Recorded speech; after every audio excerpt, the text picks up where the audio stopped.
이 시간은 주께서 우리를 이 자리 가운데로 인도하셨습니다. 주의 선하신 손길이 우리를 이 자리 가운데로 인도하셨습니다. 믿으십니까? 우리가 지금 이 시간 먼저 그 믿음을 좀 구하며 나아갔으면 좋겠습니다. 우리가 믿음이 연약하여 우리의 삶을 인도하시고 이 자리 가운데로 인도하신 그 주님의 손길을 잘 모르고 잊고 잘 느끼지 못하나, 주님 이 시간 우리를 인도하신 주의 손길을 신뢰합니다. 이 시간 우리를 빚으시는 주님의 그 손길을 신뢰합니다. 내가 그 믿음으로 온전히 주님 앞에 나아가기 원합니다. 그렇게 함께 고백하며 이 시간 먼저 같이 기도하며 나아가기 원합니다. 기도하시겠습니다. 주님 아버지 감사합니다. 이 시간 우리를 주께서 당신의 그 섬세하고 세심하신 손길로 이 자리 가운데로 인도하셨음을 주님 고백합니다. 주님 아버지, 나의 마음의 갈급함이, 아버지 우리 삶의 무거움이, 아버지 어쩔 수 없이 우리의 발걸음을 이곳으로 인도한 것처럼, 주님 아버지 그저 매주에 있었던 그 관성이 나를 이곳으로 인도한 것처럼, 그저 아버지 주님을 바라보지 못하고 이 자리 가운데 더욱더 주님을 갈급함으로 나오는 우리의 마음도 있습니다. 하지만 주여, 그 모든 것 가운데 주의 손길이 신실하게 우리의 삶을 인도하시며 우리를 붙드심을 주님 고백합니다. 주여, 이 자리 가운데 우리를 세우신 분이 주님이십니다. 이 자리 가운데 우리를 만지시는 분이 주님이십니다. 이 자리로 인도하시고 우리의 삶 가운데 주의 역사하심을 보이신 분이 주님이십니다. 주의 그 선하신 손길을 바라보게 하시고 그 모든 우리의 삶의 순간 가운데 역사하시는 그 주님으로 인하여서 주여 아버지, 주 앞에 신뢰의 기쁨의 감사의 찬양을 드리는 은혜 될 수 있도록 주여 이 시간 우리를 인도하여 주옵소서. 주의 그 세심한 손길을 느끼고 누리며 아버지 주님, 우리의 눈이, 아버지 우리의 믿음의 눈이, 우리의 믿음의 아버지 그 감각이 더욱더 일깨워지는 이 시간 되기 원하오니, 주여 아버지 우리를 일깨워 우리를 만지시고 우리 가운데 역사하시는 그 주님의 손길을 더욱 아버지 경험케 하여 주옵소서. 우리를 만드시는 아버지 주님의 그 손길을 이 시간 더욱더 인정하며 고백하게 하여 주옵소서. 주님 더 알기 원합니다. 주의 사랑을 더 알기 원합니다. 주님 우리 가운데 말씀하시며 역사하시는 그 은혜 가운데 나아가기 원합니다. 우리를 주여 인도하여 주옵소서. 주님, 우리 믿음으로 더욱더 이 시간 우리 안에 찬양이 넘치게 하실 그 주님을 높이기 원한다고 고백하며 나아가기 원합니다. 이 자리 가운데 우리의 입술이 주님을 높이게 하시고 우리의 모든 삶 가운데 주여 찬양으로 넘치게 하소서. 그렇게 우리 함께 주 앞에 구하며 고백하며 한 번 더 기도하며 나가기 원합니다. 기도하시겠습니다. 주 아버지 감사합니다. 주님 아버지, 우리로 아버지 찬양하는 입술이 되게 하여 주옵소서. 주님 나를 만지시니, 주님 내 안에 역사하시니, 주여 나의 모든 삶 가운데 인도하시니, 주여 아버지 우리 삶 가운데 역사하시고 인도하시는 그 주님으로 인하여 아버지 내 입술 가운데 날로 더욱 찬양이 넘치게 하여 주옵소서. 이 시간 주 앞에 아버지 우리 삶의 역사하신 그 주님 앞에 아버지 그렇게 주님을 높이며 주께만 영광 돌리며 나아가기 원하오니, 주 아버지 우리 입술로 아버지 주님 앞에 높이며 주를 높이며 찬양할 때에 주여 우리의 입술의 모든 고백이 주여 우리의 삶의 고백이 되게 하여 주옵고, 아버지 우리의 모든 찬양이 온전히 주께만 높여드리는 아버지 온전한 찬양 될 수 있도록 주님 홀로 영광 받아 주시옵소서. 아버지 이 시간 드리는 그 모든 찬양 가운데 역사하시는 주여, 주님 아버지 이 시간 찬양을 부를 때 우리 삶의 역사하신 주님을 우리가 배워 아버지 우리의 모든 삶 가운데 온전히 주님을 높이는 아버지 그런 은혜를 우리 이 시간 주여 역사하여 주옵소서. 주여 우리 가운데 가르쳐 주시옵소서. 우리의 믿음의 눈을 열어 우리의 모든 삶의 역사하신 주님 모든 삶 가운데서 우리가 또한 주님 높이게 하여 주옵소서. 주님 감사합니다. 주님 주여 아버지 감사합니다. 주님, 우리의 모든 삶을 통하여 찬양받으시기 합당하신 주님을 지금 이 시간 높여드리기 원합니다.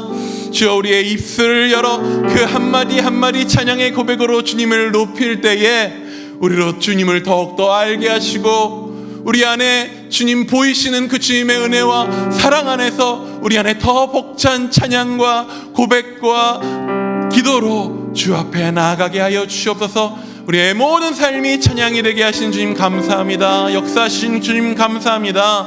살아계신 예수 그리스도의 이름으로 기도합니다. 아멘. 지금 이 시간 우리의 모든 삶으로 기쁨으로 감사함으로 주 앞에 찬양드리며 나아가기 원합니다. 가능하신 분들은 우리 함께 일어나서 전심으로 주 앞에 찬양하며 나아가겠습니다.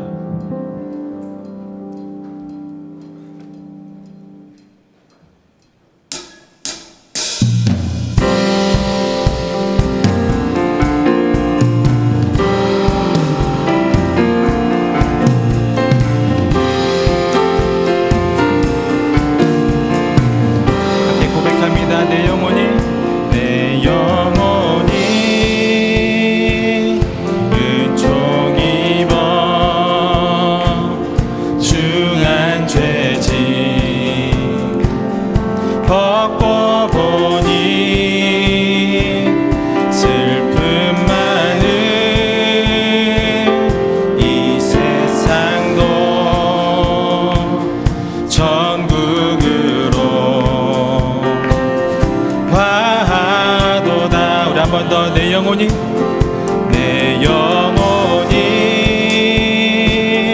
은총 입어 중한 죄짐 벗고 보니 슬픔 많은 이 세상도 천국으로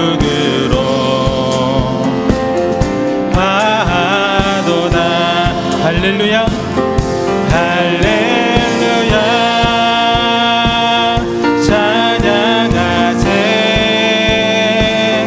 내 모든 죄 사함받고 주 예수와 동행하니 그 어디나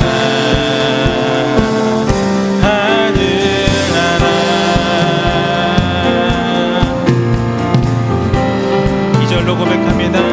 주의 얼굴 뵙기 전에 멀리 뵈던 하늘나라 내 맘속에 이루어지니 날로 날로 가깝도다 높은 산이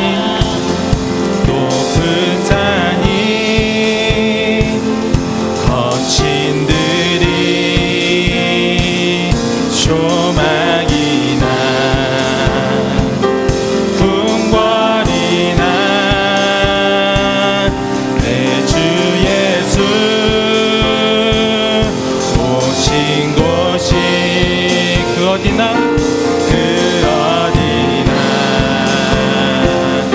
하늘나라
축원합니다. 아멘.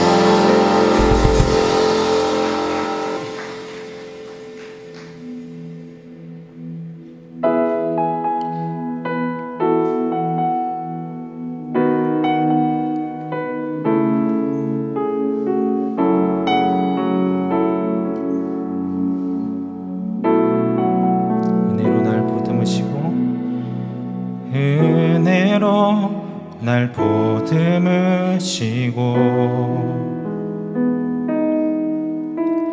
사랑으로 품어주셔도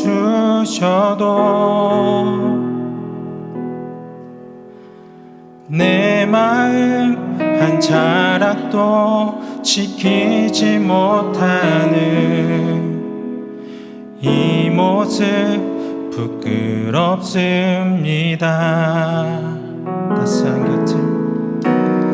따스한 곁을 내어주신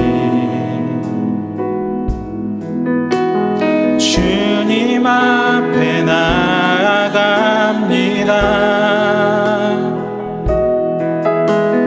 표현 못할 긍휼로 나를 붙드시는 주 이름만 바라봅니다. 매일 마주한 슬픔을 견뎌나가며 주 예수의 마음을 닮아가네.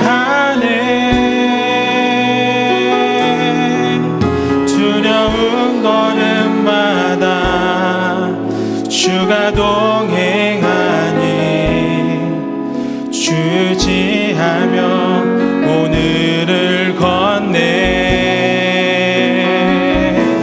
주의 신실한 소망을 깊이 담으며 주 예수의 풍요를 채워가네.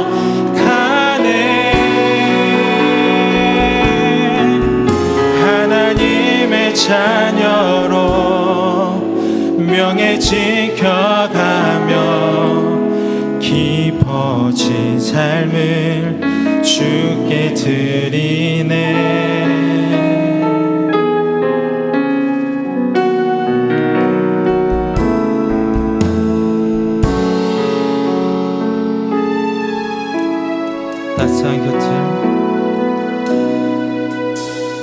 따스한 곁을 내어주신 주님 앞에 나아갑니다.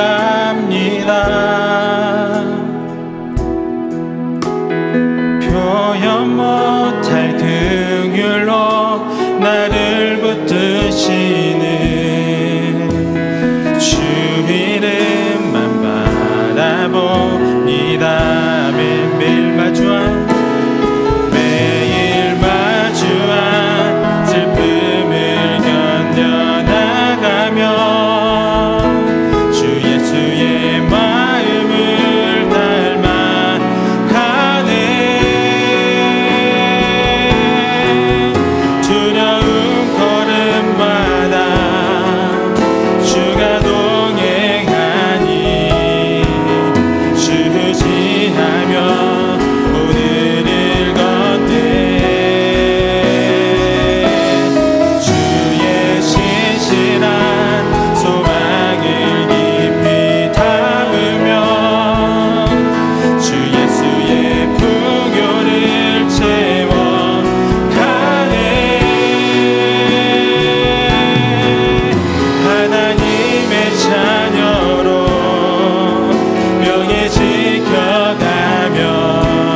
하나님의 자녀로 하나님의 자녀로 명예 지켜가며 깊어진 삶을 주께 드리네.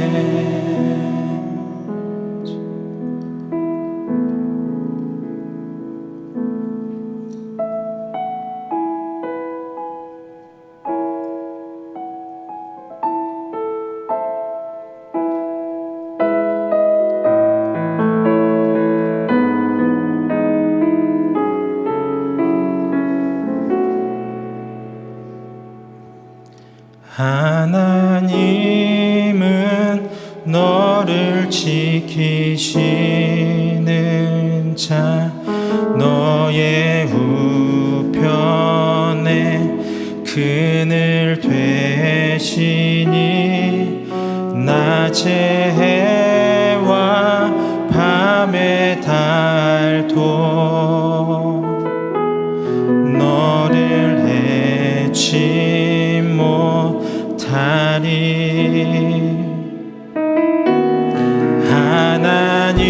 하나님은 너를 지키시는 자, 너의 환난을 면케 하시니 그가 너를 지키시리라. 너의 출입을 지키시리라. 눈을 들어 산을 보아라. 너의 도움 어디서 오나. 천지 지으신 너를 만드신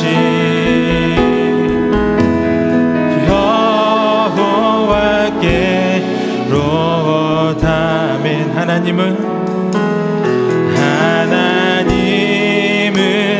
너를 지키시는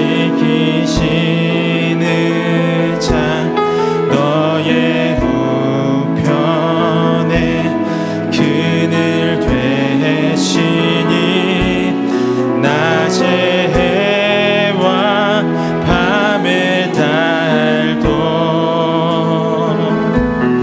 너를 해치 못하리. 하나님은 너를 지키시, 너의 환난을 면케 하시니 그가 너를 지키시리라. 너의 출입을 지키시리라.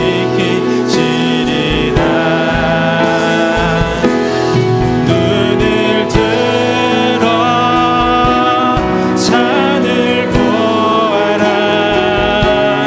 너의 도움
그의 사랑을 다시 한 번 더 고백합니다. 그의 생각, 그의 생각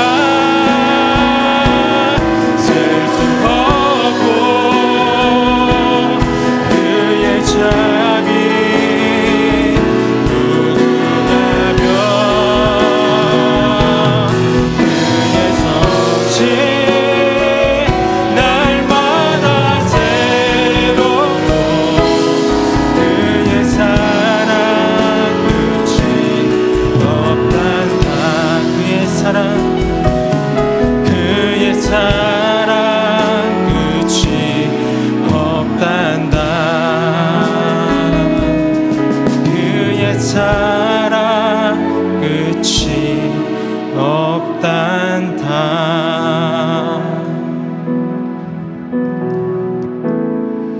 우리 지금은 좀 크지 않은 목소리로 나의 사랑 끝이 없단다. 너를 향한 나의 생각과 나의 성실은 무궁하단다. 그렇게 우리에게 말씀하시는 그 주님의 음성에 귀 기울이며 주님 더 듣기 원합니다. 이 시간 주님 더 알기 원합니다.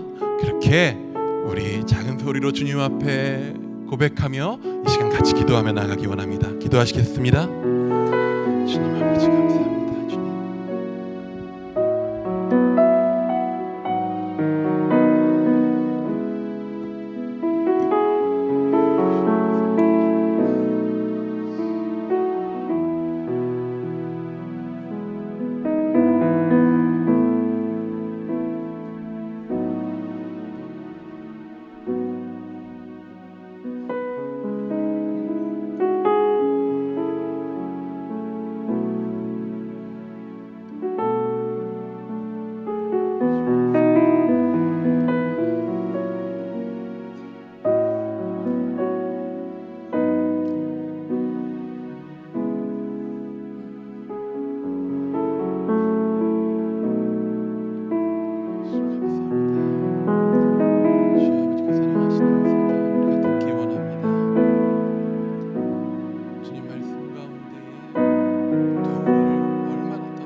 주님 감사합니다. 이 시간 우리를 당신의 그 사랑 많은 섬세한 손길로 인도하여 주셔서 우리 주님 우리 얼마나 사랑하시는지 주의 그 마음을 듣게 하시고 그 사랑 앞에 우리 노래하게 하시고 그 사랑 앞에 우리 기도하게 하시고 예배하게 하시니 주님 감사합니다. 주여 우리 안에 넘치는 그 사랑을 이 시간 더 듣기 원합니다. 말씀 가운데 역사하신 주여 그 말씀 가운데 우리 안에 들려주시고자 하시는 그 주의 사랑을 듣게 하여 주시옵소서. 이 시간 놀랍게 역사하실 주님 감사합니다. 살아계신 예수님의 이름으로 기도드립니다. 아멘. 우리 자리에 앉으시고 우리 오늘 하나님께서 우리에게 주신 말씀 창세기 42장입니다. 창세기 42장 1절부터 25절까지의 말씀을 우리 함께 봉독하도록 하겠습니다. 창세기 42장 1절부터 25절까지의 말씀입니다. 우리 한 절씩 교독하도록 하겠습니다. 그때 야곱이 애굽에 곡식이 있음을 보고 아들들에게 이르되 너희는 어찌하여 서로 바라보고만 있느냐. 애굽에 곡식이 있다 하니 너희는 그리로 가서 거기서 우리를 위하여 사오라. 그러면 우리가 살고 죽지 아니하리라 하매 요셉의 형 10사람이 애굽에서 곡식을 사려고 내려갔으나 그의 형들과 함께 보내지 아니하였으니 이는 그의 생각에 재난이 그에게 미칠까 두려워함이었더라. 이스라엘의 아들들이 양식 사러 간 자 중에 있으니 가나안 땅에 기근이 있음이라.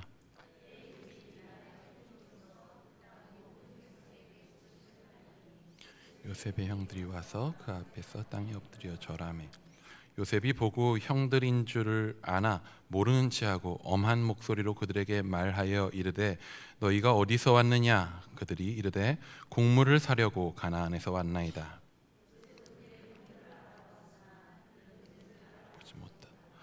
요셉이 그들에게 대하여 꾼 꿈을 생각하고 그들에게 이르되 너희는 정탐꾼들이라 이 나라의 틈을 엿보려고 왔느니라. 종들은 곡물을 사러 왔나이다. 우리는 다 한 사람의 아들들로서 확실한 자들이니 당신의 종들은 정탐꾼이 아니니이다.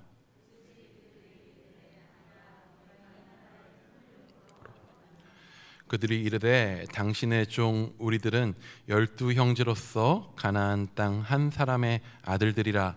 막내 아들은 오늘 아버지와 함께 있고 또 하나는 없어졌나이다. 이르기를 너희는 정탐꾼들이라 한 말이 이것이니라. 너희는 이같이 하여 너희 진실함을 증명할 것이라. 바로의 생명으로 맹세하노니 너희 막내 아우가 여기 오지 아니하면 너희가 여기서 나가지 못하리라. 너희 아우를 데려오게 하고 너희는 갇혀 있으라. 내가 너희의 말을 시험하여 너희 중에 진실이 있는지 보리라. 바로의 생명으로 맹세하노니 그리하지 아니하면 가연 정탐꾼이니라 하고 그들을 다 함께 3일을 가두었더라. 너희는 이같이 하여 생명을 보존하라. 너희가 확실한 자들이면 너희 형제 중 한 사람만 그 옥에 갇히게 하고 너희는 곡식을 가지고 가서 너희 집안에 굶주림을 구하고 되고 너희가 죽지 아니하리라 하니 그들이 그대로 아니라. 그들이 서로 말하되 우리가 아우의 일로 말미암아 범죄하였도다. 그가 우리에게 애걸할 때에 그 마음의 괴로움을 보고도 듣지 아니하였으므로 이 괴로움이 우리에게 임하도다. 내가 너에게 이 아이에 대하여 죄를 짓지 말라고 하지 아니하였더냐? 그래도 너희가 듣지 아니하였느니라. 그러므로 그의 핏값을 치르게 되었도다 하니 그들 사이에 통역을 세웠으므로 그들은 요셉이 듣는 줄을 알지 못하였더라. 그리고 다시 돌아와서 그들과 말하다가 그들 중에서 시므온을 끌어내어 그들의 눈앞에서 함께 읽습니다.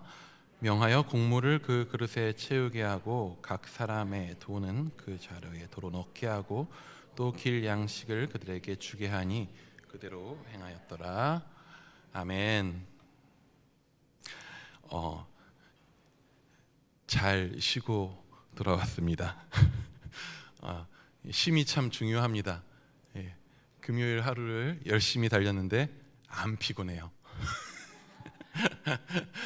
이 여름 많이 더운 기간인데 우리 성도님들 가운데도 이런 충분한 쉼이 있어서 새 힘을 얻는 시간 될 수 있으시기를 축원합니다. 예, 자녀를 키워 보시면 우리 자녀가 몇 살일 때 가장 잘해 주나요? 질문이 좀 이상하죠? 몇 살일 때 가장 잘해 주나요? 3살이요? 이게 정확히 가장 잘 해주는 것인지는 몰라도 아이의 요구에 가장 빠르게 반응하는 때는 있어요. 언제죠? 아이가 태어났을 때, 갓난아이 1살 이하 아직 말 못할 때 우리 자녀가 아이가 정말 아기일 때는 잠자는 중에도 반응하죠. 잠자는 중에도 애가 울면, 새벽에 애가 울면 자는 시간이야 조용해 라고 얘기하지 않아요. 애가 울면 깨어납니다. 먹이든 달래든 기저귀를 갈든 무엇이라도 해야 합니다 라고 제가 이렇게 말하지만 이 말을 저희 아내가 듣는다면 저를 향해서 비웃음을 날릴 거예요. 저는 아이가 울어도 깨지 않았습니다. 전화기는 진동만 울려도 딱 깨는데 좀 그렇게 아기가 우는 소리는 안 들리더라고요. 예, 저는 잘 잤어요. 정말 필요할 때 아내가 치면 그때 일어났습니다. 우리 자녀가 2살 이하일 때 우리는 아이의 필요에 곧 곧장 반응합니다. 하지만 아이가 나이가 들어갈수록, 아이가 자라갈수록 그렇게 하지 않죠. 원하는 것이 있어도 곧장 해결해 주지 않는 일들이 생겨나게 됩니다. 가끔은 원하는 것을 얻기 위해 저희 딸은 방 청소를 하고 식탁 위에 수저를 놓고 하는 일들을 하기도 합니다. 그 대가로 또 뭔가를 들어줄 때도 있죠. 그렇다면 우리는 우리 자녀들이 어릴수록 잘 해주는 것일까요? 하면 또 그건 아니죠. 갓난아이는 참을 수 없어요. 갓난아이는 우는데 참아봐 라고 이야기할 수 없어요.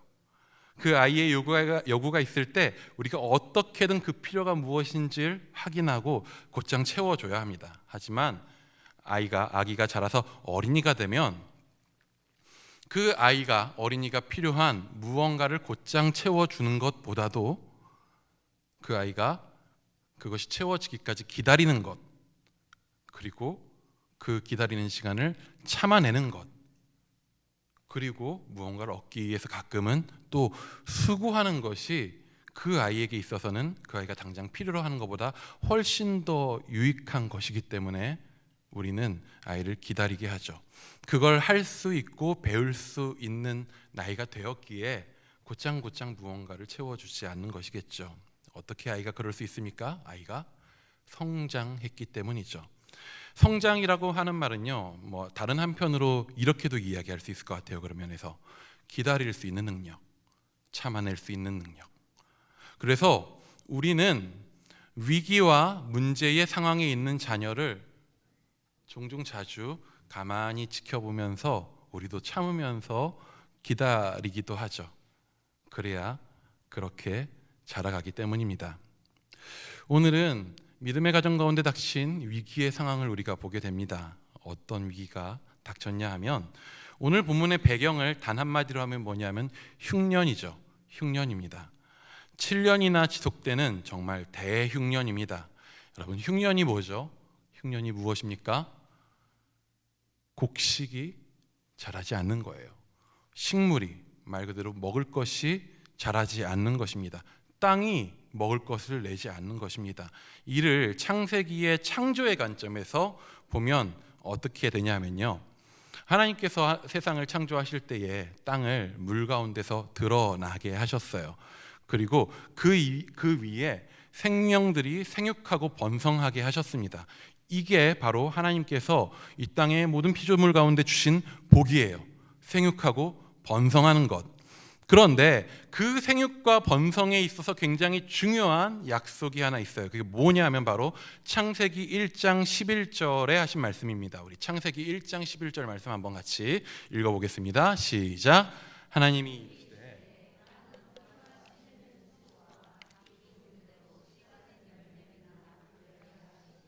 그대로 돼요. 하나님께서 물 가운데서 땅을 드러나게 하셔서 그 땅 가운데 명령하십니다. 약속하십니다. 땅으로 하여금 먹을 것을, 식물을 내게 하셔요. 그것이 있기에 사람은, 생명들은 생육하고 번성하는 복을 누릴 수 있게 되는 것이죠. 그렇다면 이러한 관점에서 흉년은 무엇입니까? 흉년은 뭐냐 하면 하나님께서 피조 세계에 주신 생명의 복에 대치되는, 복의 반대가 뭐죠? 성경에서 저주입니다. 복에 대치되는 저주인 것이죠. 아담과 하와의 죄로 인해서 땅이 저주를 받았을 때 무슨 일이 일어납니까? 엉겅퀴와 가시덤불을 땅이 내게 되었습니다. 그로 인해서 사람은 땅에서 먹을 것을 얻기 위해서 훨씬 더 많은 수고를 하게 되었죠. 더 나아가서요, 가인이 아벨 동생을 죽였을 때에 그가 어떤 벌을 받게 되냐 하면 밭을 갈아도 땅이 그 효력을 내게 주지 아니할 것이라 하는 저주를 받게 됩니다. 땅이 먹을 것을 내지 않는 것은 죄에 대한 저주로서 창세기에 계속적으로 나타나고 있는 것이죠. 땅이 먹을 것을 내기를 그쳐버렸어요. 한 사람에게뿐만 아니라 애굽과 그 주변 지역에 있는 수많은 넓은 지역에 수많은 사람들이 살고 있는 지역에 7년간이나 먹을 것을 내기를 그쳤어요. 하필 또 7년입니다. 7은 어떠한 의미를 가진 숫자죠? 완전함을 가진 숫자죠. 7년의 흉년은요, 의미적으로는 이 땅이 완전히 죄의 저주 가운데 있다라고 하는 것을 보여주는 것이고요. 실제적으로도 7년의 극심한 흉년은요, 애굽 및 주변 지역의 인간들의 살아있는 생명들의 씨를 말릴 정도의 위기인 것이죠. 창세기에서 보면 노아의 홍수 이후에 가장 큰 위기가 세상 가운데 닥쳐온 것입니다. 죽음이 닥쳐왔습니다. 우리가 살아가고 있는 세상은 이러합니다. 살다 보면 어느 날은 7년의 풍년이 오는가 하면 나의 의지와 나의 노력과 나의 자랑과 아무 상관없이 어느 날 갑자기 7년의 흉년이 닥치기도 해요. 온 세상적으로도 그렇고요, 우리 각자의 개개인의 삶에도 그러하죠. 세상에서 우리의 힘으로 어찌할 수 있는 일들이 별로 없어요. 흉년과 같은 일들이, 세상의 저주와 같은 일들이, 우리가 끔찍한 불운이라고 부를 만한 일들이 우리 삶 가운데 갑작스럽게 일어나요. 우리의 인생은 우리의 힘으로 어찌할 수 없는 그러한 문제와 위기 앞에 끊임없이 흔들립니다. 죄의 저주 가운데 죽음의 인생을 살아가는 인류는요, 우리 중 어느 누구도 그러한 위기에서 벗어날 수가 없습니다. 그렇다면 이러한 죽음의 위기 가운데 처한 사람들을, 피조물들을, 우리를 바라보시며 하나님께서는 어찌하십니까? 사필귀정이다 라고 하실까요? 그렇게 죄짓더니 그리 될 줄 알았다 하실까요? 하지 않으십니다. 하나님은 죄와 죽음의 세력 속에서 고통당하는 피조세계를, 우리를 버려두지 않으시는 하나님이십니다. 우리는 지난 시간까지 요셉을 세우시는 하나님을 보았습니다. 고통의 연단과 기다림의 끝에 하나님은 요셉을 세우셨죠. 그에게 하나님의 지혜를 주셨습니다. 그래서 그를 통해서 7년간의 풍년의 양식을 저장하게 하심으로써 하나님이 주신 그 지혜로 세상에 닥친 7년이라고 하는 그 흉년, 그 죄의 저주에, 그 끔찍한 죽음 앞에서 그 땅 가운데 있는 생명을 여전히 한 사람을 통해서 돌보시는 일을 하십니다. 오늘 알 수 없는 세상의 어려움과 위기 가운데, 힘겨운 일들 가운데 살아가고 계십니까? 하나님은 절대로 자기 백성을 버리시지 않으시는 하나님이십니다. 우리는 심지어는 놀랍게도 위기에서 간신히 건지시는 하나님이 아니라 위기를 통해서 일하시는 하나님을 우리 삶 가운데서 경험하고 발견하게 됩니다. 오늘 본문으로 좀 같이 들어가 보기 원합니다. 오늘 본문은요, 요셉의 이야기를 잠시 벗어나서 다시 야곱의 집, 야곱이 살고 있는 그 집으로 돌아옵니다. 7년의 흉년으로 찾아온 위기는요, 이 하나님의 백성이라고 피해가지 않아요. 믿음의 가정이라고 피해가지 않습니다. 세상에 닥친 어려움이 우리라고 해서 피해가던가요? 내가 예수님 믿었더니 모든 문제가 내 인생을 다 피해가더라 하시는 분? 네, 없네요. 피해가지를 않습니다. 똑같이 찾아와요. 믿음의 가정이지만 야곱의 그 가정도 이 위기 가운데 처합니다. 그 위기 가운데서 오늘 야곱의 속이, 우리 자녀들의 그 12 아들들의 아빠의 속이 타들어갑니다. 터집니다.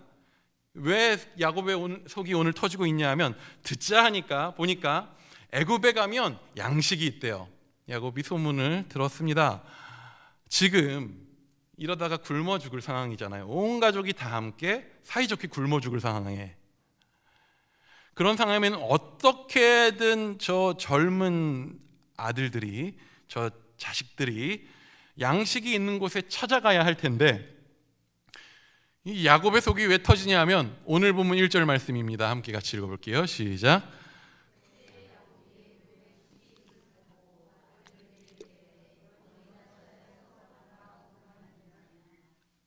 한 칸만 떼어서 서로 바라보고만이라는 말을 딱 떼어서 보면 되게 로맨틱해 보이지만 문맥이 그런 내용이 아닌 줄 우리는 알죠. 굶어 죽을 판인데 아들들이 서로 바라보고만 있습니다. 왜 서로 바라보고만 있을까요? 사랑스러워서? 하나님의 형상이 막 보여서?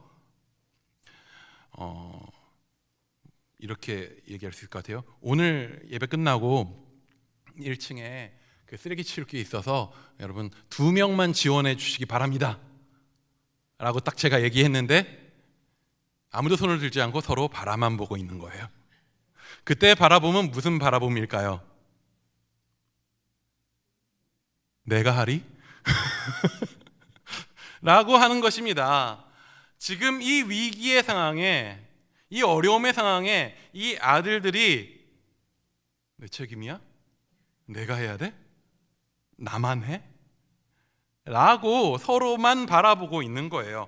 오늘 하나님의 백성, 믿음의 가정인 야곱의 아들들은 이 흉년이라고 하는 죽음의 위기가 왔음에도 아무도 움직이지 않아요. 이는 그들의 영적 상태가 드러나는 것입니다. 문제 앞에, 위기 앞에, 죽음 앞에 있지만 내가 그에 대해서 아무도 책임지려고 하지 않는 상태에 그들이 있는 것이에요. 근데 그런 형제들을 야곱이 오늘 채근하죠. 살아야 되지 않겠느냐. 그래서 그 아들들이 살기 위해서 움직입니다. 하지만 또 그 와중에 그들을 채근하는 야곱도 그 자신의 또 약점한 부분, 아픈 부분이 드러나게 돼요. 우리 4절 말씀도 한번 같이 읽어볼게요. 4절입니다. 시작.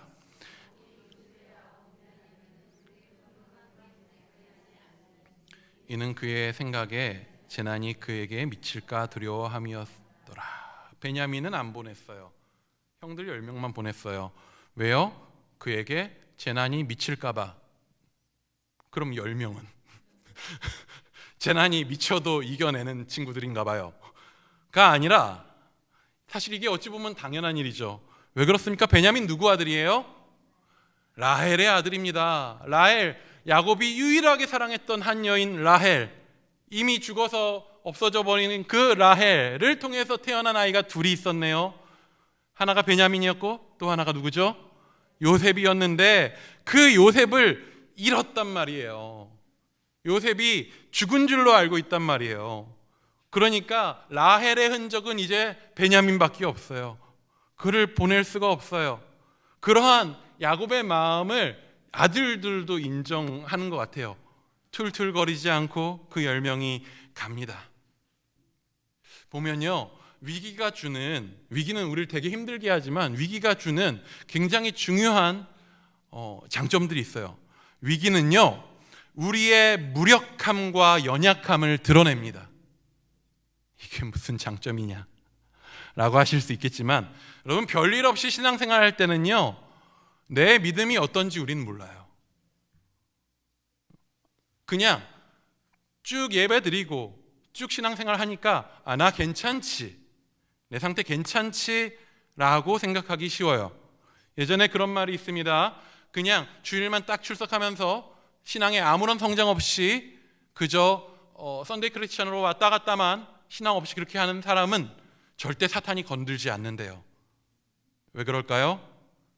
괜히 건들면 시험 들어서 믿음에 도전받을까 봐 안 건든대요. 위기는요, 우리가 얼마나 연약하고 무력한 존재인지를 드러내요. 하나님 앞에 얼마나 우리가 서 있지 못한 존재인지를 알게 합니다. 연약함과 무력함을 깨닫는 것은 그 자체로는 되게 아프고 힘든 일이거든요. 하지만요, 여러분 위기 가운데서 내가 너무나도 부족하구나, 연약하구나, 내 실패구나, 내가 넘어졌구나 할 때에 낙심하지 마시기 바랍니다. 거기에 하나님께서 일하십니다. 하나님께서 행하십니다. 야곱의 10 아들이 애굽의 양식을 사러 이제 왔습니다. 위기가 그들을 애굽으로 찾아오게 한 거죠. 위기가 그들을 움직였습니다. 근데 그들이 위기 가운데 움직여서 그곳에 갔는데 그들은 더 큰 위기 가운데 또 서게 됩니다. 그런데 그 더 큰 위기의 자리를 우린 3인칭 시점에서 보니까 알잖아요. 거기가 하나님의 자리더라고요. 더 큰 위기의 자리인데 하나님의 자리예요. 이게 뭔 말인가 싶을 수 있으셔요. 근데 이를 확실하게 보여주는 말씀이 오늘 나옵니다. 오늘 보면 6절도 한번 같이 읽어보겠습니다. 6절입니다. 시작. 그 땅 모든 백성에게 곡식을 팔더니 요셉의 형들이 와서 그 앞에서 땅에 엎드려 절하매. 와, 이 장면 어디서 봤죠? 꿈에서 봤어요. 요셉의 어린 시절에 꿈에서 봤어요. 요셉이 그렇게 다른 사람들 꿈은 그렇게 내가 알 수 있도록 해주시더니 내 꿈은 뭐죠? 라고 마음 가졌을 그 꿈의 성취는 언제인가요? 했을 법한 그 옛날의 꿈이 오늘 눈앞에 펼쳐졌어요. 하나님이 요셉에게 주신 꿈이 오늘 이루어졌어요. 요셉이 세운 볕단에 형들의 볕단이 절한 그 일이 오늘 그 꿈의 성취가 이 자리에서 일어났어요. 이거는요, 요셉의 꿈이 아니에요. 이건 하나님의 꿈입니다. 하나님의 꿈을 요셉에게 보여주신 거예요. 오늘 하나님의 꿈이 이루어지는 자리가 그 자리에 일어나고 있는 거예요. 하나님의 계획이 성취되고 있습니다. 그렇다면 무엇의 성취입니까? 야, 요셉, 드디어 네가 형들 위에 서가지고 떵떵거리며 살게 되겠다라고 하는, 이제 부모님들까지 와서 네 앞에 엎드리게 될 것이야, 너는 그 집에서 짱이야 라고 하는 그 개인적인 꿈을 이루는 것에 대한 성취인가 하면요, 아니에요. 그건 요셉 개인의 일이고요, 이 꿈은 하나님의 꿈이에요. 하나님의 꿈은 뭐냐 하면요, 이 자리를 통해서, 이 일을 통해서 하나님께서 이스라엘을 빚으시는 일을 이루시는 거예요. 야곱과 그 아들들이 하나님의 백성 이스라엘로 만들어져가는 토기장이의 그 물레, 뱅글뱅글 돌면서 토기가 만들어지는 그 하나님의 물레 위에 오늘 올라서게 된 거예요. 하나님이 주신 꿈은 그 자리가 이루어질 것을 보여주신 것이죠. 하나님은 이제 요셉을 사용하셔서 그의 형들을 다루셔요. 빚으셔요. 어떻게 하시는가 하면요, 우리 9절도 한번 같이 읽어볼게요. 9절입니다. 시작. 요셉이 그들에게 대하여 꾼 꿈을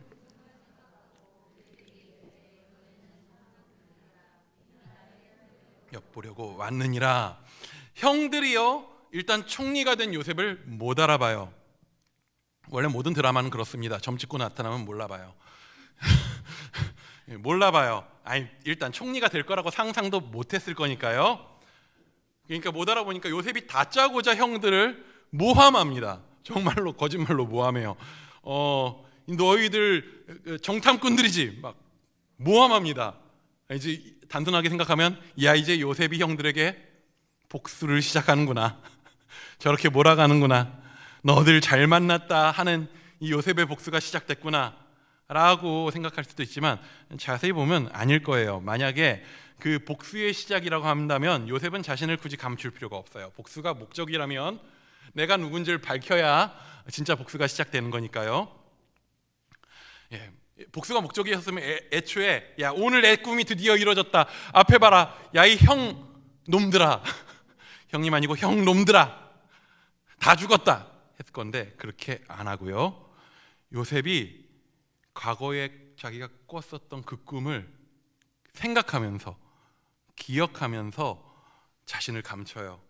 자신을 감추고 형들을 모함해요. 너희 정탐꾼들이지. 형들 입장에서 얼마나 날벼락이에요. 그냥 와가지고 양식을 사서 돌아가면, 아, 우리 가족이 잘 살겠다, 왔다 갔다 하는 게 힘들지만 이렇게 살겠지라고 생각을 했는데 날벼락이 떨어집니다. 굶어 죽을 위기가 아니라 그냥 당장 죽을 위기가 갑자기 눈앞에 벌어진 거예요.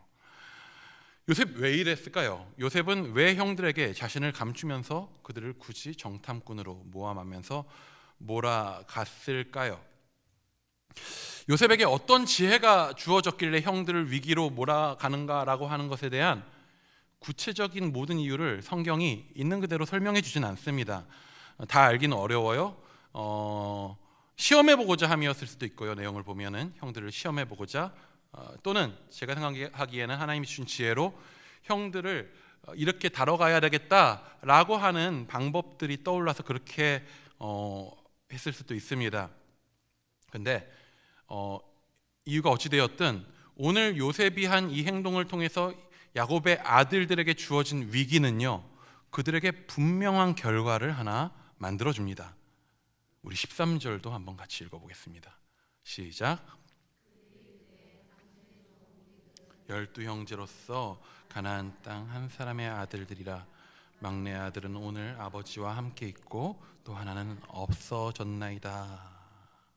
야곱의 아들들이, 우리들은 뭐라고요? 우리들은 12형제래요. 어차피 야곱은 없어졌으니, 야곱이래요. 요셉은 없어졌으니 11형제라고 얘기할 수도 있었고요. 혹은 예전에 요셉을 팔아먹을 때 요셉의 형들의 텐션대로 하면 요셉은 형제가 아니라 아빠네 아들이에요. 배달은 그냥 이 집 아들이에요. 그런 존재였는데 오늘 위기 앞에서, 위기의 상황에서 그들은 우리들은 12형제라고 말하고 있는 그대로 하나가 없어졌습니다 라고 이야기를 해요. 원인은 정확하게 모르겠습니다. 이들의 인생 살아오면서 아버지의 아픔을 보면서 죄책감들이 좀 있었는지, 혹은 갑자기 닥쳐온 위협에 두려워서 진짜 있는 그대로의 사실을 말한 것인지는 다 알 수 없지만 그들은 처음으로 자신들의 정체성에 대한 올바른 대답을 한 거예요. 우리는 12형제인데 하나가 없어졌습니다. 우리 막내는 아버지와 함께 있습니다. 그랬더니 요셉이 더 밀어붙여요. 어떻게 해요? 그래? 그러면 야, 너네가 정탐꾼이 아닌 줄을 증명하려면 누굴 데려와라? 막내 아우를 데려와라. 베냐민을 데려와라. 이 오해를 벗으려면 베냐민을 데려와야 해요. 먹을 것을 가져가려면 베냐민을 데려와야 해요.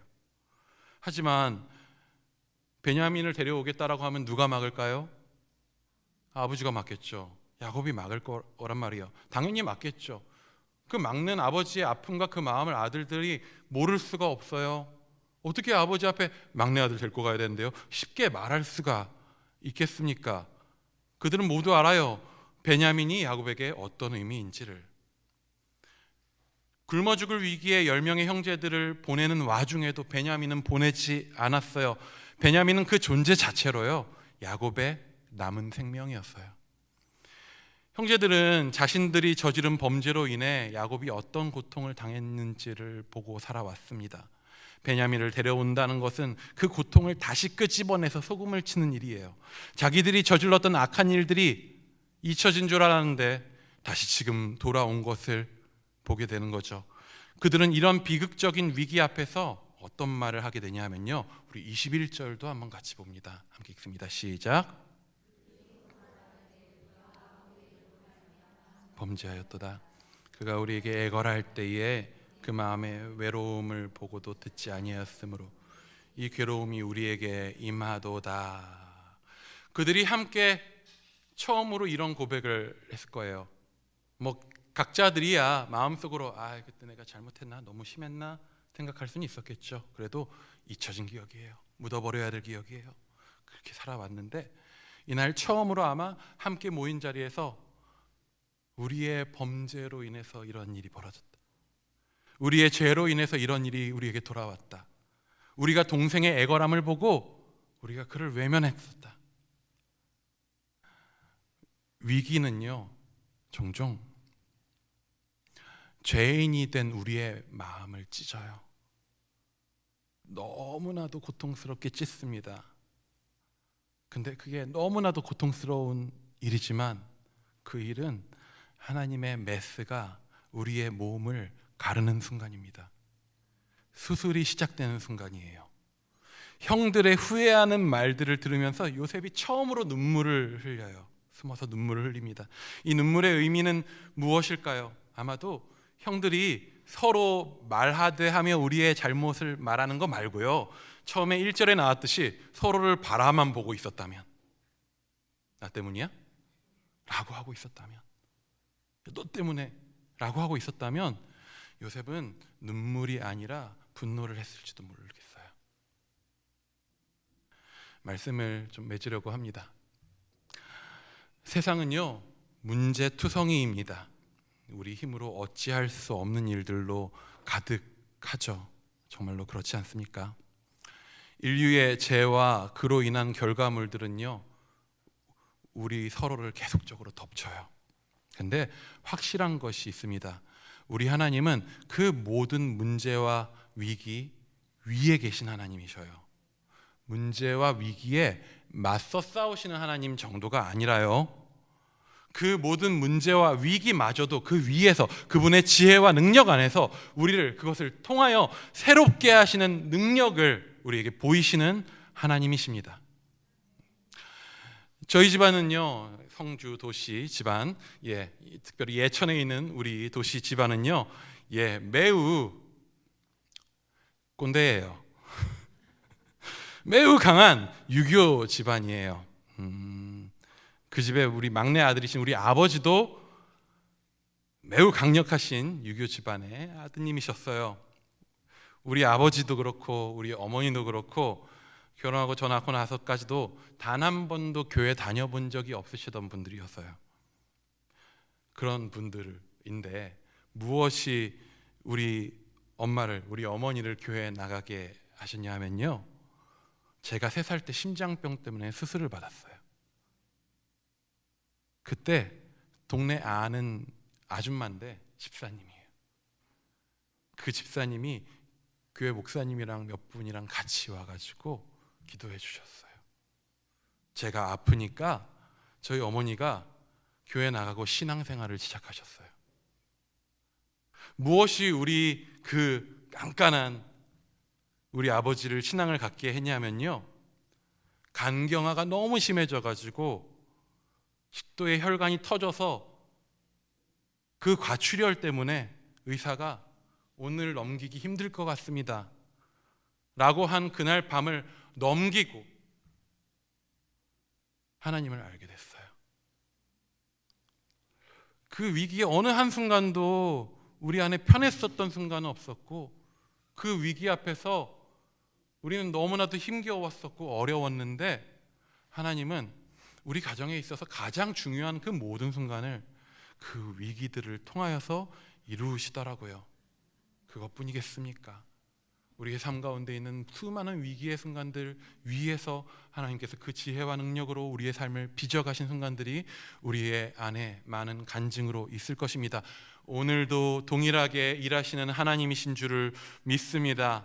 저는 여러분이 위기와 문제에 처하지 않기를 바라고 원합니다. 하지만 더 원하는 것은 그 모든 상황 가운데 구원하시는 하나님을 더 알아가기를 기도합니다. 우리 지금 이 시간 함께 찬양하며 좀 나아가기 원합니다. 우리 아까 처음 했었던 찬양인데 우리의 점점 더 깊어지는 그 모든 삶을 주께 드리며 이 시간 나아가기 원합니다.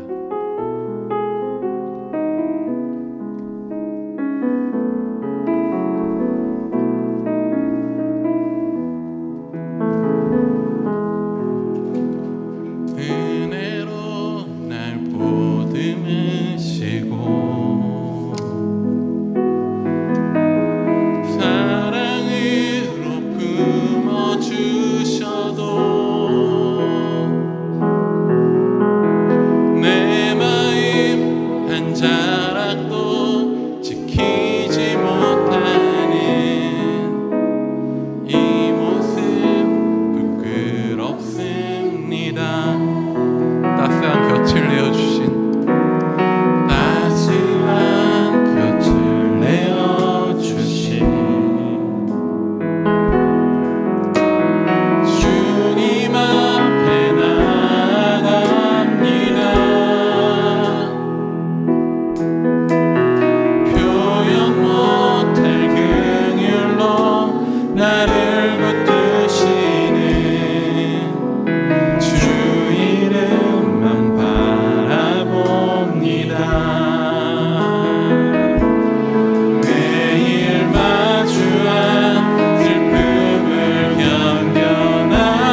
따스한 곁을 내어주신 우리 주님, 따스한 곁을 내어주시니 주님 앞에 나아갑니다.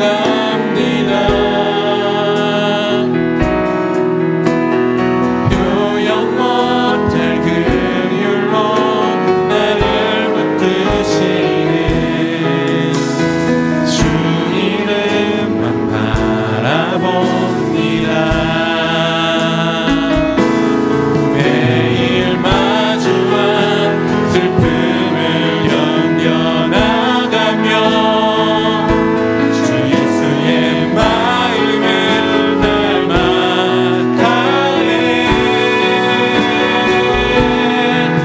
두려운 걸음마다 주가 동행하니 주를 의지하며 오늘을 걷네. 주의 신실한 소망을 깊이 담으며 주 예수의 풍요를 채워가네.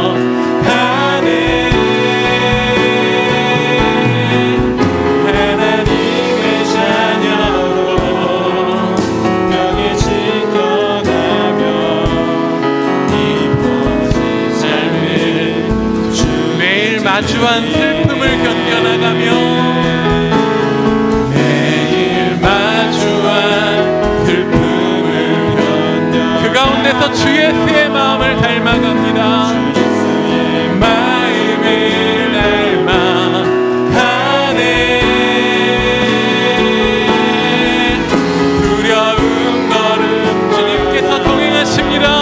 주가 동행한 주님만 의지합니다. 의지하며 오늘을 걷네. 아멘. 주의 신실한 소망을 깊이 담으며 주 예수의 풍요를 채워가네.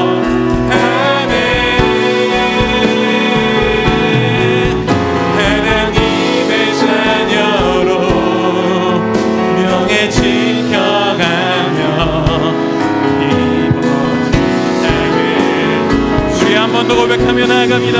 매일 마주한 슬픔을 견뎌내며 매일 마주한 슬픔을 견뎌나가며 주 예수의 마음을 닮아가네.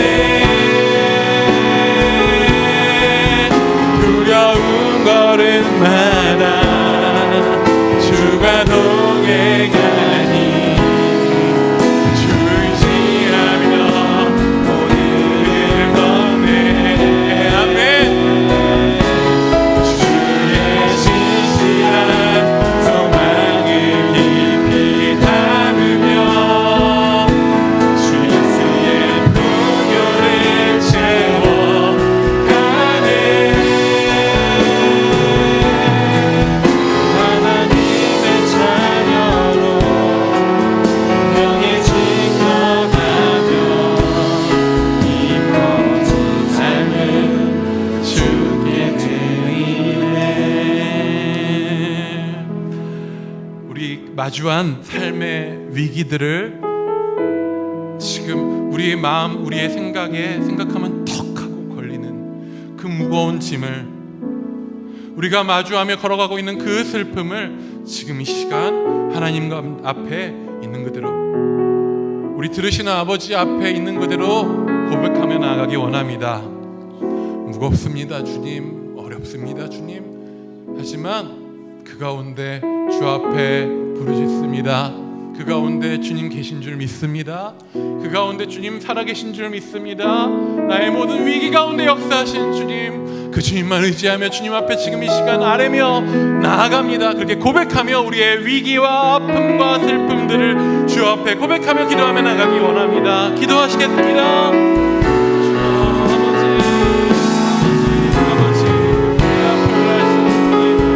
우리의 삶의 무게를 하신, 우리의 슬픔을 하시는 주님,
나아갈 때에 주님, 이 위기와 어려움과 슬픔의 순간을 넘어갈 수 있는 능력과 이 위기를 이겨낼 수 있는 힘을 달라고 기도하기 원합니다. 하지만 우리 지금 이 시간 더 큰 것을 구하기 원합니다. 그 위기의 자리가 나를 위한 수술대가 되어, 나를 빚는 물레가 되어, 주 앞에 그 조각칼 앞에 선 우리가 되어 주님께서 나를 만지시고 세우시고 나를 빚어가시는 자리가 될 줄로 믿는다고 고백하며 나가기 원합니다. 주님께서 이 위기를 통하여서, 이 상황을 통하여서 나와 나의 가정과 우리의 삶을 더 새롭게 하실 일들을 주님 보기 원한다고, 그 믿음으로 우리를 굳건케 붙들어 달라고, 더 큰 믿음으로 바라볼 수 있도록 주여 우리를 인도해 달라고 우리 한 번 더 주여 외치며 믿음을 구하며 한 번 더 기도하며 나가기 원합니다. 기도하시겠습니다. 주여.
고백하며 나아갑니다.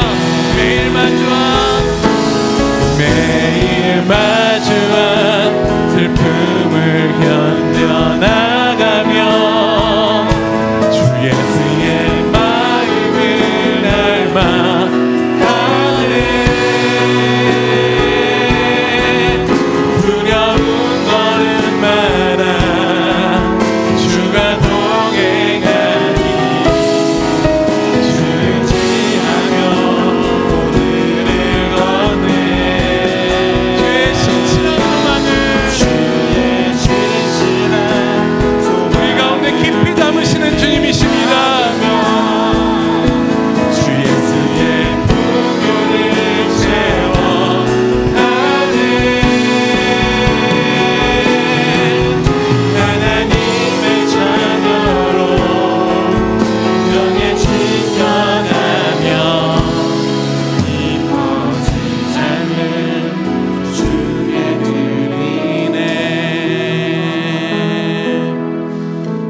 야곱의 10 아들들이 마주한 그 위기의 상황은 요셉에게 주셨던 하나님의 꿈이 성취되는 자리였습니다.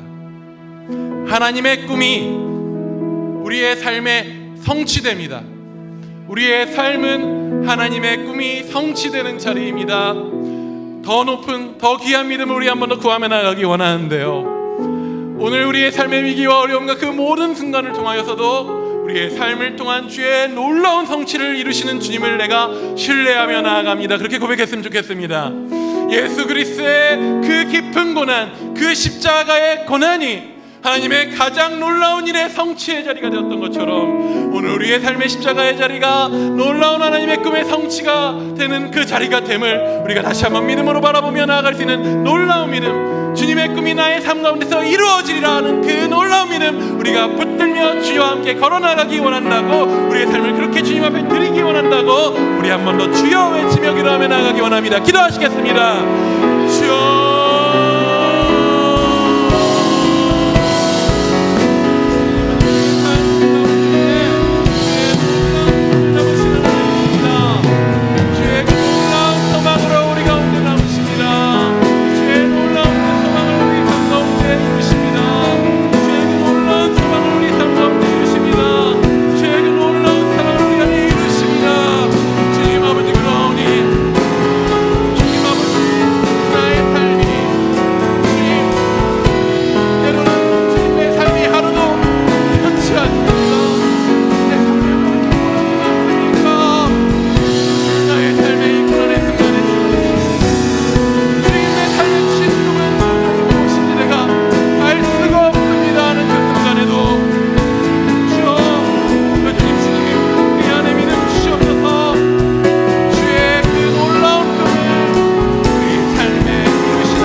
우리 믿음으로 이 찬양 함께 고백하며 나가기 원합니다. 내 아버지 그 품 안에서 내 영혼은 안전한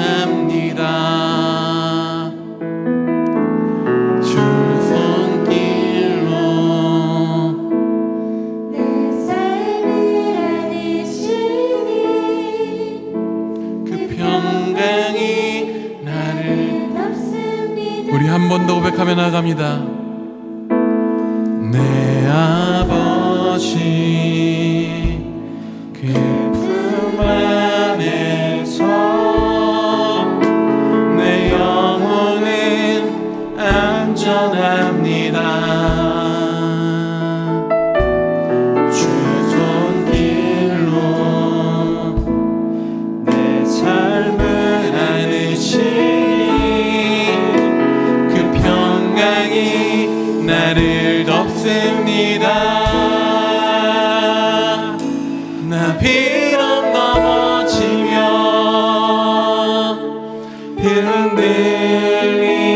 흔들리지만 주 내 안에 거하며 나를 붙드시니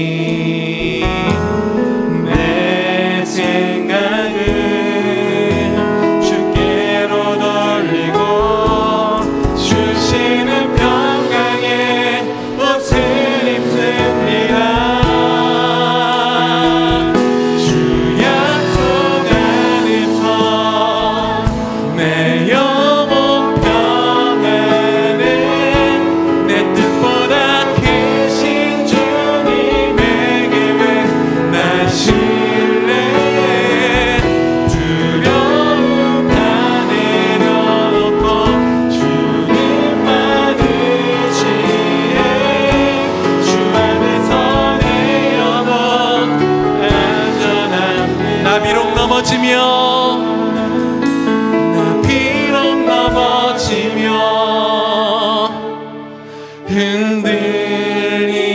흔들리지만 주 내 안에 거하며 나를 붙드시니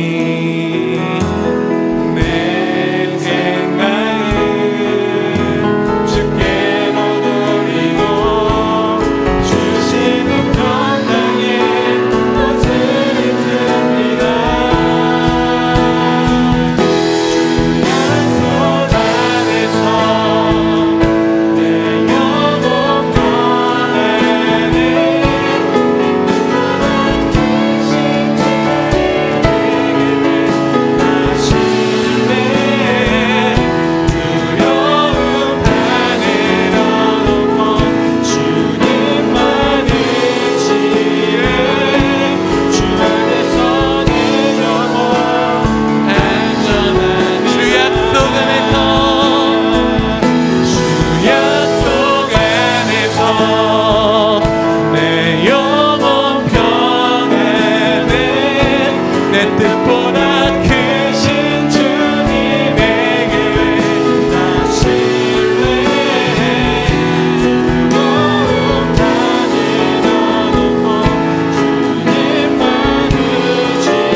요셉의 삶을 좀 사모하며 기도했으면 좋겠습니다. 수많은 고난과 아픔과 어려움 가운데서도 하나님 주신 꿈이 해석이 되지 않는 그 상황 가운데서도 꿈의 해석은 하나님께 있습니다 라고 고백하면서 끝까지 그 시간들을 견디며 주 앞에서 신실했던 주님의 삶을, 요셉의 삶을 우리 가운데 허락하여 달라고. 그래서 그의 삶을 통하여서 많은 이들이 돌봄받고 많은 이들이 위로받고 끝에는 수많은 이들이 그를 통하여서 생명을 얻게 되는 그런 놀라운 은혜를, 하나님의 놀라운 꿈을 그 삶 가운데 이루신 그 요셉의 삶처럼 주여 나도 주님 앞에 신실함으로 주의 뜻이 내 뜻보다 크심을 믿으며 나아갈 수 있도록 주여 내 삶 가운데 그 요셉의 신실함으로 주님을 따름으로 요셉을 닮아가는 돌보는 자로서의 삶을, 살리는 자로서의 삶을 허락해 달라고 우리 한번 더 주여 외치며 기도하며 나아가기 원합니다. 기도하시겠습니다. 주여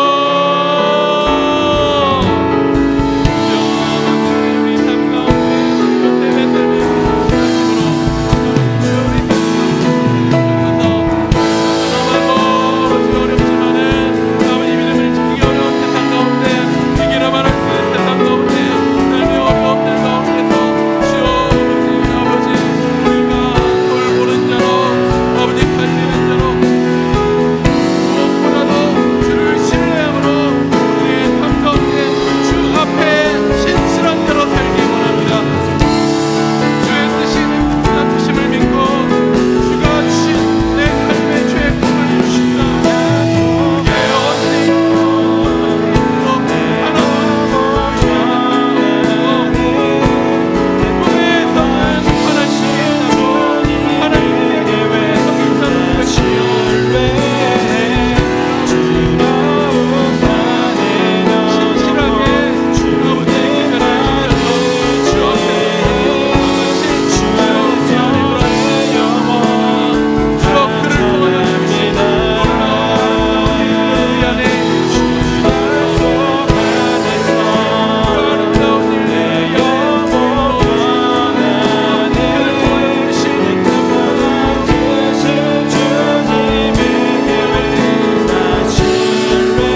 기도하며 나아갈 때에 이 믿음의 위기라고 이야기하는 이 세상 가운데 위기가 닥쳤다라고 이야기하는 이 세상 가운데에서 주여, 주의 몸된 교회인 우리가, 이 땅의 교회들이 요셉처럼, 우리 예수님처럼, 예수님의 몸이니 예수님처럼 신실함으로 그렇게 주의 꿈을 이 교회를 통하여서 이루는 것을 보기 원한다고 고백하기 원합니다.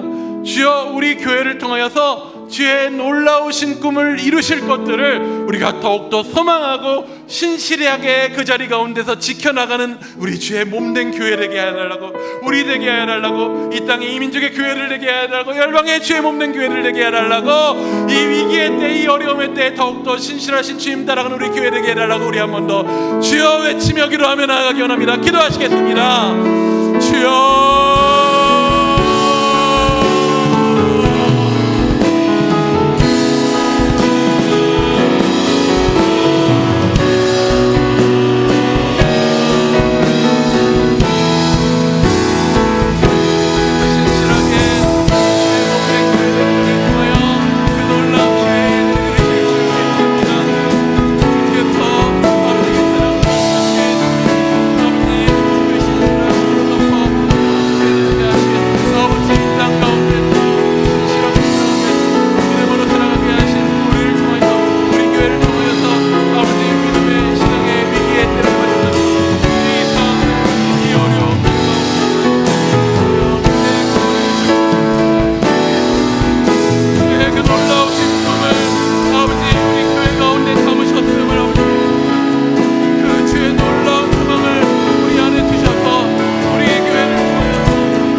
높이며 나아갑니다. 우리 주는 위대하며 능력이 많으시도다.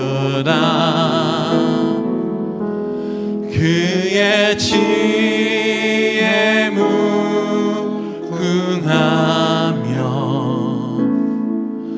인자는 영원하도다. 상한 자를 고치시며 상처를 싸매시도다. 별들의 수를 세시며 이름을 붙이셨도다. 그가 구름으로 하늘을 덮으시며 땅을 위하여 비 준비하시니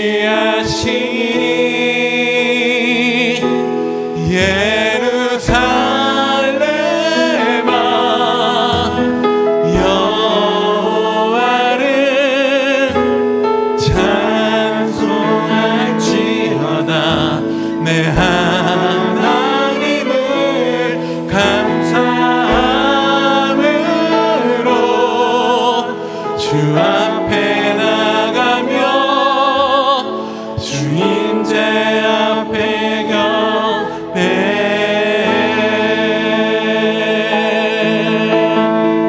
우리 한번 더 고백하며 나아갑니다. 우리 주는 위대하며 능력이 많으시도다. 그의 지혜 무궁하며 인자는 영원하도다. 상한 자를 고치시며 상처를 싸매시도다. 별들의 수를 세시며 이름을 붙이셨도다.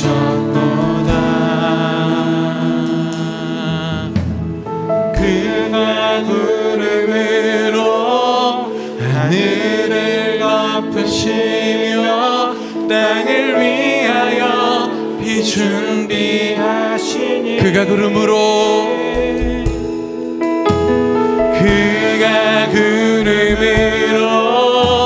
하늘을 덮으시며 땅을 위하여 비 준비하시니 그가 구름으로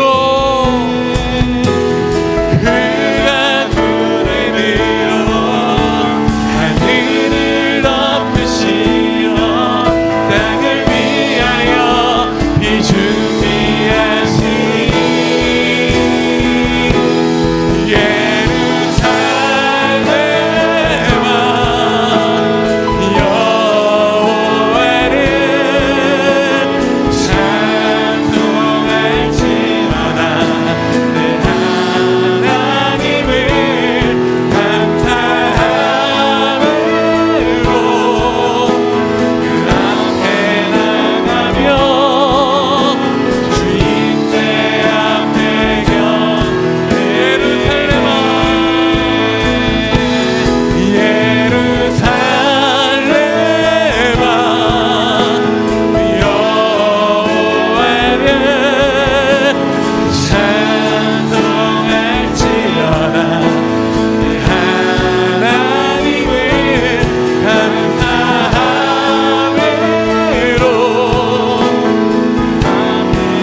주께서 우리에게 꿈을 주시기를 그 마지막 날에 우리 엎드려 우리의 멸류관을 주 앞에 들며 구원하심이 우리 하나님과 우리 주 어린 양께 있도다 외칠 그날 그 꿈을 우리에게 주셨습니다.